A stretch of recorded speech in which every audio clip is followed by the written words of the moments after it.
I didn't know what panic smelled like until I ripped open my front door, still in pajamas, and saw the empty porch where my son's life-saving medication should have been. Instead, I caught a glimpse of Karen, the self-proclaimed queen of the HOA, walking away, plastic envelope in hand, like she'd just picked up a piece of trash instead of the only thing standing between my 9-year-old and a potential ICU visit. I sprinted down the steps, barefoot, heart pounding like a courtroom gavel. She turned just in time to flash that smug smile, the one that usually follows a fine or a threat. "Unapproved porch clutter," she chirped, like she was doing the neighborhood a favor. What she didn't know, what she never thought to ask, was that my son's medication wasn't just important. It was everything. And now it was in her garbage bin. The day had started quietly enough. My son, Caleb, had just come back from the hospital after a minor flare-up from his rare autoimmune disorder. The medication he needed had to be refrigerated, signed for, and administered within 12 hours of his symptoms showing. His regular dose had been delayed, and I'd spent the better part of 3 days arguing with pharmacists, doctors, and a mail carrier just to coordinate the emergency delivery. The package was finally en route, and for once, everything was going according to plan. Then Karen happened. When I checked my Ring doorbell footage, I watched the whole thing unfold like a badly produced crime documentary. The courier scanned the box, set it down neatly on my doormat, and barely 5 seconds later, enter Karen. Bathrobe, Crocs, and a coffee mug that said "Boss Babe." She stared at the box like it personally offended her, and scooped it up with the practiced ease of someone who'd done this before. She turned, strolled over to her pristine White House 2 doors down, and disappeared inside like it was just another Monday chore. I rewound and replayed the video, hoping I was seeing things wrong. I wasn't. By the time I got to her front lawn, I was vibrating with fury. I knocked. I rang the bell. Nothing.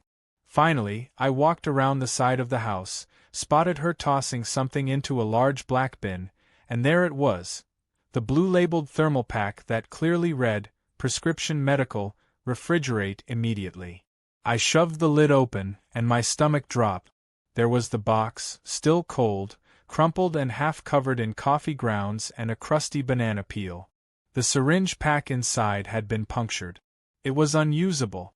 Karen appeared around the corner like she'd been summoned by my rage. She didn't flinch when she saw me at her trash bin. Instead, she crossed her arms and launched into her signature HOA tone, the one that sounds like someone trying to sue you and offer you cookies at the same time. "I'm going to have to report you for trespassing," she said calmly. "And don't think you can just leave packages around like it's a flea market. This neighborhood has standards." I held up the ruined medication. This was for Caleb. "He needs this to breathe, Karen. It's not a candle order or a set of socks. It's prescription medication." She sniffed. "Then maybe you should pick up your mail faster. Not my fault if it gets thrown out. Porch clutter is a code violation. Section B, line 17. I stared at her, stunned. She knew it was medication. She saw the label. She still threw it out. And she was quoting HOA codes like that somehow made her immune from consequences. That's when it clicked for me. This wasn't just Karen being annoying. This was dangerous. This was criminal. And Karen had no idea who she'd just tangled with. I didn't say another word. I took a photo of the package in the trash with my phone, scooped up the evidence, and turned on my heel. Caleb's condition was stabilized with some emergency backup meds, but the clock was ticking. One mistake and we'd be back in the ER. I called my friend Detective Reynolds and asked him if HOA sabotage of life-saving medication counted as a felony. He didn't laugh. Later that evening, Karen doubled down. She posted in the community Facebook group about entitled residents who were using their children's medical excuses to ignore HOA policy. She mentioned me by name, implying I was unstable, dramatic, and one of those single parents who can't follow rules. People started liking the post. A few chimed in, egging her on, completely unaware of what she'd actually done. What they didn't know, and what she was about to find out is that I've spent the last 11 years putting criminals behind bars. I've dissected lies on the witness stand like a butcher with a cleaver. I don't bluff. I prosecute. And now I had a case. The next day, I filed a formal report with the police, submitted the ring footage, and contacted the district attorney's office to start the paperwork for criminal negligence and endangerment. I also sent a letter to the HOA board requesting an emergency meeting. Karen was going to face a kind of consequence she couldn't find her way out of. That night, I sat with Caleb, who had no idea what was really going on, and watched cartoons while he leaned against my shoulder. I looked at his tiny frame, his resilience, the calm in his breathing now that the meds were working. I thought about how close we came to another trip to the ER. All because someone wanted to feel important. Karen had weaponized the HOA like a personal fiefdom for years. Ticketing people for wind chimes, throwing out welcome mats, once even calling animal control on a seeing-eye dog. But this time, she crossed a line into something far worse than petty tyranny. She threatened my son's life. And I was going to make sure the courtroom knew it. The courthouse smelled like disinfectant and stale coffee, which felt oddly appropriate considering the case I was about to present. I'd prepped for murder trials, embezzlement rings, and international fraud, but nothing had me more fired up than this. A local HOA president who thought her clipboard gave her divine authority to endanger a child's life. My child. I stood before the judge with my motions typed, printed, and neatly paperclip. The clerk barely blinked when I handed over the evidence packet, but when she saw the photos, Karen's trash bin, the mangled prescription box, the medical label smeared with coffee, her mouth twitched. Even she couldn't hide the disgust. I had filed for a temporary restraining order, an emergency injunction, and had opened the door to a full criminal complaint. I wasn't here for a slap on the wrist. I was here to send a message. Karen, on the other hand, seemed entirely unbothered. She strutted into the emergency HOA board meeting that afternoon wearing a pink power suit and oversized sunglasses, flanked by two board members who looked like they hadn't read a legal document in their lives. She sat at the head of the conference table like she was chairing a Fortune 500 boardroom and sipped her lemon water like she was immune to consequence.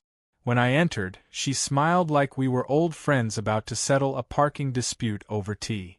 "Glad you could join us," she said sweetly, sliding a manila folder across the table toward me. "Just in time for the disciplinary discussion." I didn't sit. "You're being investigated for endangering a child's life," I replied, calm and cold. "You should be finding a lawyer, not hosting meetings." She waved a hand. "Oh, please. The medication wasn't labeled properly. And it was on your porch for over 15 minutes. That's a violation." I dropped a copy of the HOA's own bylaws in front of her. "There is no clause regarding porch deliveries of emergency medication." I checked. "And even if there were, HOA code does not supersede federal law." "You tampered with a prescription, Karen. You're lucky I'm not charging you with obstruction yet." Her lips tightened for just a moment before she regained her composure. "You can't speak to me like that here. This is an internal HOA meeting. This is a prelude to a courtroom, and you're on record," I shot back. "So speak carefully." That got her attention. One of the board members cleared his throat awkwardly and tried to steer the conversation back to a so-called conflict resolution process, but the damage was done. I laid out my case for the board, calm, measured, irrefutable. The ring footage, the timestamp, the medical necessity, the complete absence of any legitimate reason for Karen to have touched the package, let alone discarded it. They tried to look neutral. Most of them failed. One woman wouldn't even meet my eyes. Karen, however, wasn't done. She launched into a tirade about how her leadership had saved the neighborhood property values, how she'd maintained strict codes to prevent chaos, and how I was exploiting my legal career for personal revenge. She even pulled out printed screenshots from the community Facebook group, posts where she painted me as an unstable, dramatic parent making threats and spreading lies. A few members nodded along like sheep, clearly afraid of her. But what Karen didn't count on was the unexpected appearance of Mr. Delancey. He was the HOA's oldest board member, a retired engineer who mostly kept to himself and spoke only when absolutely necessary. That afternoon, he walked in late, holding a small USB stick in his gnarled fingers. He handed it to me without a word, then sat in the back like a silent spectator at a theater performance he'd seen too many times. I didn't know what was on the drive, but I'd learned to trust when an old man showed up uninvited with tech in hand. Later that night, I opened the files.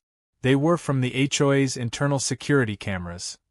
Angle after angle of Karen walking out, seeing the box, reading the label, glancing around, and then carefully, intentionally tossing it into her trash. One clip even showed her pulling her phone out and snapping a photo of it before dumping it. She didn't just see what it was, she documented it.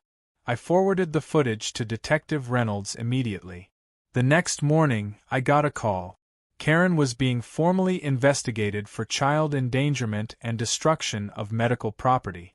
They weren't arresting her yet, but she was being served. I could practically hear the panic ripple through her perfectly curated world. Karen responded the only way she knew how, doubling down. She posted a letter on every resident's door.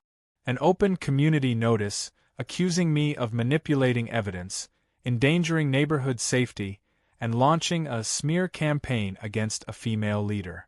She accused me of being vindictive and emotionally unstable, and called for an emergency vote to have my property reviewed for violations. She even claimed my son's medical condition was exaggerated. She had no idea how much she'd just escalated her own downfall. I printed every copy of that letter and added it to my legal file. That single act pushed her behavior from negligence to malice. It wasn't just about a ruined package anymore. It was about a pattern, a calculated campaign to discredit, defame, and dismantle anyone who threatened her grip on control. She'd targeted others too, I was learning. A neighbor's service animal had mysteriously disappeared. Another family's wheelchair ramp was sighted and removed without notice.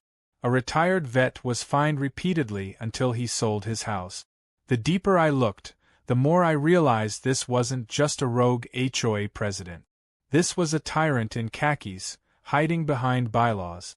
So I did what I do best. I built a case. I reached out to others in the neighborhood, asked questions, gathered stories, and compiled timelines. The HOA might be private, but its actions had public consequences. Karen had weaponized community policy into personal vengeance for years, and I had the receipt. By the end of the week, I had sworn statements from 6 residents, 2 prior complaints filed with the city, and a paper trail that connected Karen to multiple instances of selective enforcement and possible fraud. And still, Karen smiled. At the next board meeting, she tried to carry on like nothing had happened. She brought cookies. She handed out neighborhood pride flyers. She thanked everyone for their patience during these difficult times. But I saw the twitch in her eye when I walked in with a thick folder under one arm and a camera crew from the local news station following close behind. She'd started a fire thinking it would scare me off. She forgot I was born to fight in the flames. The night after the news crew rolled their footage, the neighborhood felt different. Quieter, like the HOA itself was holding its breath. Karen's smile at the board meeting had been plastered on with the desperation of someone trying to ignore the flames climbing up their wallpaper. But I knew better. The moment that camera crew panned across her face, her eyes narrowed ever so slightly, just enough to betray what she was really feeling. Fear. Not the kind that makes people run, but the kind that makes people fight dirty. The morning after the segment aired, I found a bright orange violation sticker slapped onto my mailbox. Non-standard paint finish, it said. My mailbox, which hadn't changed since I moved in 5 years ago, had suddenly become an urgent matter of community concern. That same day, a neighbor texted me a photo of Karen knocking on doors, clipboard in hand, talking to anyone who would listen. "She's going around saying you forged evidence," the message read. She's asking if you've ever threatened anyone. Karen was spiraling, and it was obvious. But her desperation only made her more dangerous. And what she didn't know was that her own house of cards was about to collapse from the inside. I hadn't forgotten about Mr. Delancey and his quiet delivery of that USB drive. Something about the way he handed it off, wordless, deliberate, told me there was more where that came from. So I paid him a visit. His small home, buried under ivy and shaded by oak trees, looked like it belonged to someone who spent more time reading than arguing about lawn height. He welcomed me inside with a nod and poured exactly 1 mug of coffee before sitting across from me. "She's been doing it for years," he said quietly. "Most people just moved away." "Doing what?" I asked, though I already knew. "Taking things. Fining people. Turning the board against anyone who didn't agree with her." He pulled open a drawer and slid out a weathered folder. Inside were old board meeting minutes, memos, emails, all documenting a slow, deliberate erosion of democracy in the HOA. 3 board members resigned in 1 year. She replaced them with friends, people who'd sign anything. Buried in the paperwork was something else. A formal complaint filed by a woman named Teresa Maddock. I remembered the name. She and her husband had lived on Birch Lane, right next to the walking path. Their wheelchair ramp had disappeared overnight. Rumor had it they moved because of code issues. According to the complaint, Karen had ordered the ramp removed under a fabricated rule about aesthetic continuity. The file included before and after photos, city permits that had been ignored, and even a doctor's note explaining the necessity of the ramp. I stared at the stack of paper in front of me and realized this wasn't just my battle anymore. Karen had built her reputation on rules she made up and consequences she never expected to face. My son's medication was just the latest in a long line of collateral damage. But now that line was turning into an army. With Delancey's permission, I scanned everything and handed it over to Detective Reynolds. He was already building the criminal file, but now he had a broader picture. Multiple victims, repeated abuse of authority, and enough evidence to paint a pattern of targeted harassment. Meanwhile, Karen was still clinging to her imaginary throne. She hosted an emergency community trust seminar at the clubhouse, complete with catered finger sandwiches and an HOA-sponsored slideshow titled "Restoring Civility in Trying Times." It was like watching a circus where the ringmaster refused to admit the elephants had escaped. I showed up, sat in the back, and watched as she clicked through charts about homeowner morale and social cohesion. At one point, she even quoted Gandhi. Then she opened the floor for questions. I stood up. "Karen, how does throwing away a child's medication contribute to social cohesion?" Gasps echoed around the room. Karen's face froze. "I didn't know it was medication," she snapped, for the 4th time that week. "Security footage says otherwise. So does the timestamp. So does your own HOA camera system." I paused. "Did you really think this would stay quiet?" Murmurs rippled across the room. One man raised his hand. "Is it true you removed a veteran's flag for being too aggressive?" Another, "What about the dog incident? My sister said you reported a service animal because it barked once." Karen stammered, trying to wrestle the conversation back under control, but the floodgates had opened. The trust she'd built on fear and fines was disintegrating in real time. The slideshow flickered and froze. Someone coughed. Someone else laughed. Then a voice in the back muttered what everyone was thinking. "She doesn't speak for us."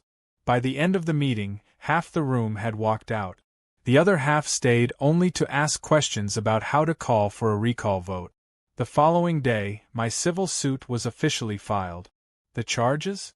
Destruction of medical property, reckless endangerment of a minor, defamation, abuse of authority, and willful negligence.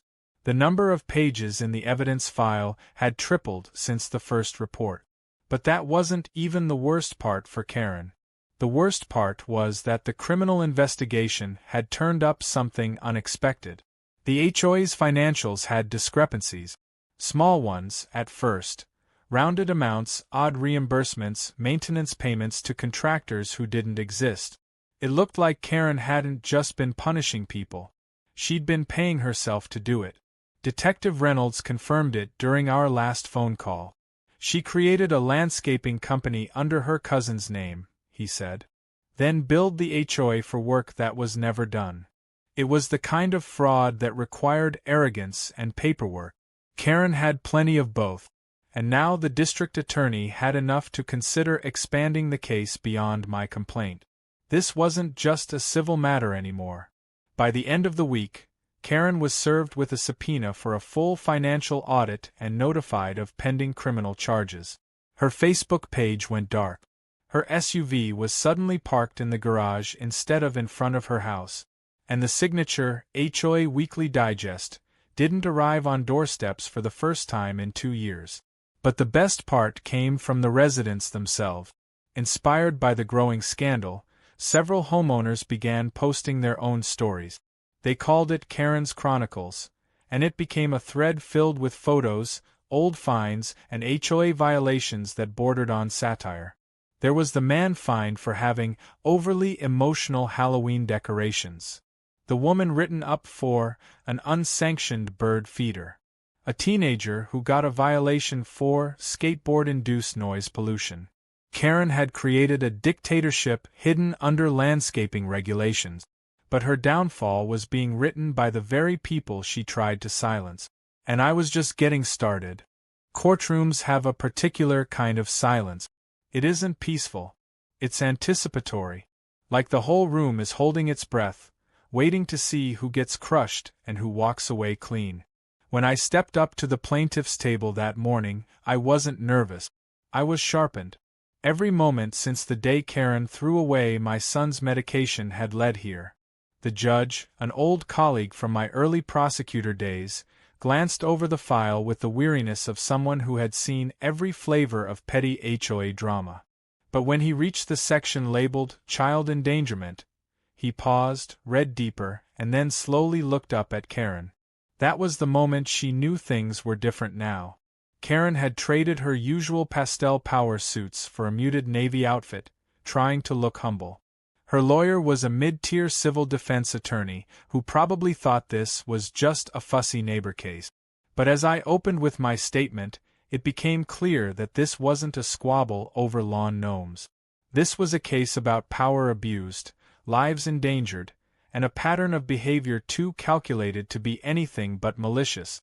I laid it all out: the intercepted package, the destroyed medication, the ring footage, the internal HOA recordings, and finally, the testimonies from 6 other residents who had endured her cruelty. I didn't need theatrics. I had facts, and the facts burned. Karen's defense attorney tried to reframe everything as a misunderstanding. He insisted she didn't know the package contained medication, that there was no proof she acted with intent, and that I was using my career to settle personal vendettas. But every time he spoke, I could see the jury glance at the video stills on the projector screen. The ones showing Karen reading the label, photographing the box, then tossing it in the trash with robotic calm. His arguments kept bouncing off a wall of visual proof.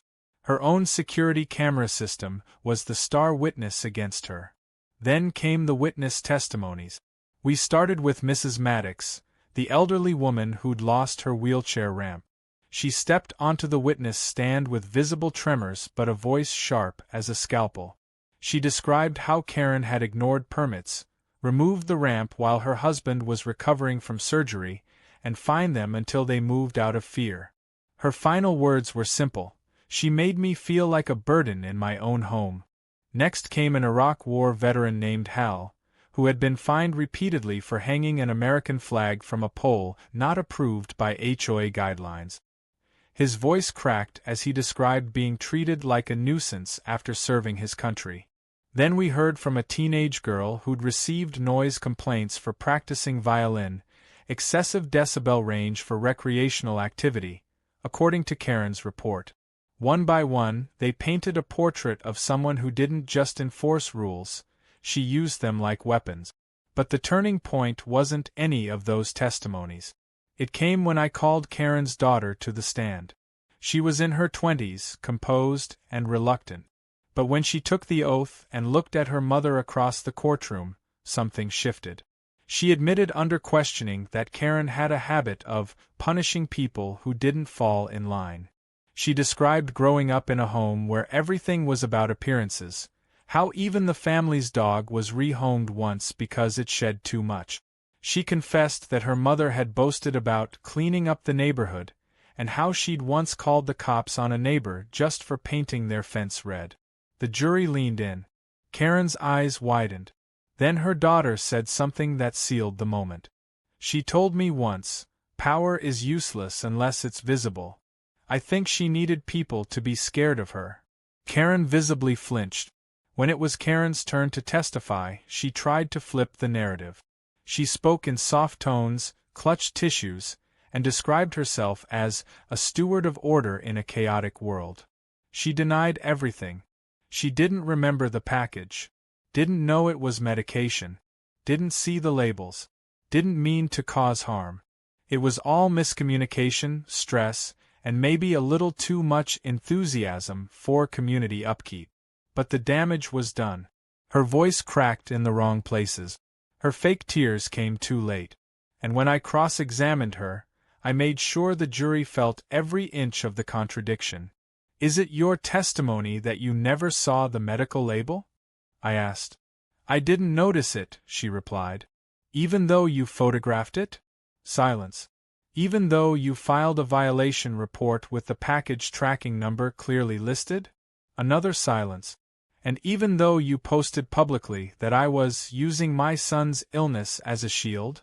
Karen tried to recover, but the hole was too deep. I watched the jurors exchange looks.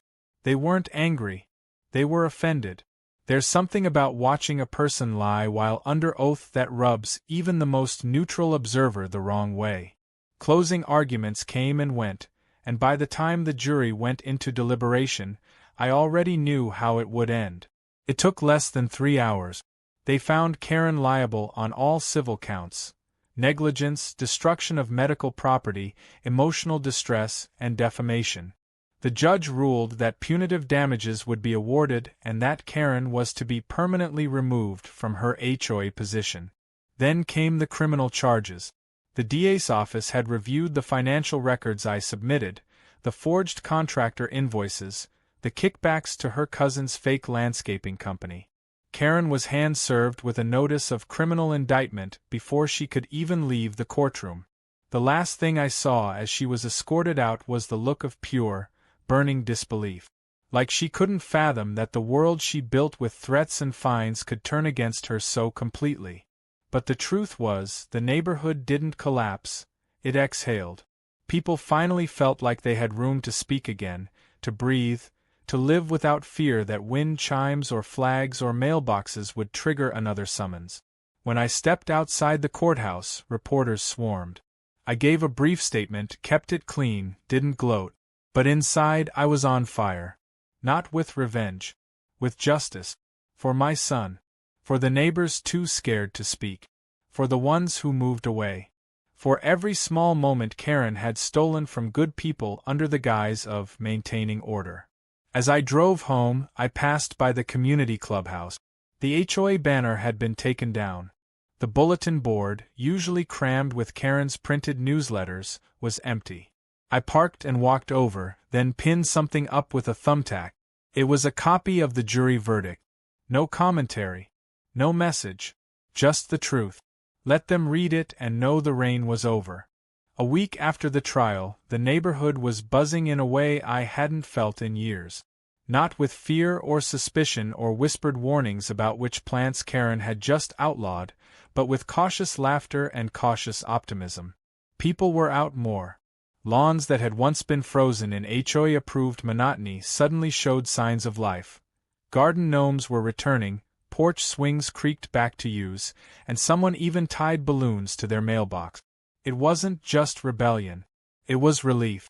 The unspoken chokehold Karen had maintained over everyone's daily lives had finally snapped. And it turned out, when people aren't living in fear of fines and threats, they're surprisingly cheerful. Caleb was doing better too. He'd bounced back fast after the incident, but something about knowing the person who'd endangered him had faced consequences brought a peace I hadn't expected. He didn't understand the legal side, not completely, but he understood that the woman who made things scary wasn't in charge anymore. That mattered to him. It mattered to me more than I can explain. Then came the HOA's emergency election. Karen's removal had left a vacuum in leadership, and the board, suddenly very humbled and cooperative, called for a community vote to replace her. They asked if I'd run. I laughed for a solid 30 seconds before politely declining. I had no interest in chairing bake sale meetings or mediating arguments about mailbox height. But I did agree to help rewrite the bylaws.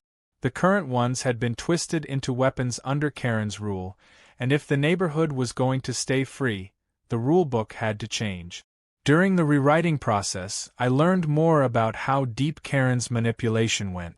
She'd edited documents without board approval, created emergency addendums that were never voted on, and once even slipped in a clause that allowed her to override other members if she believed the visual integrity of the community was at risk.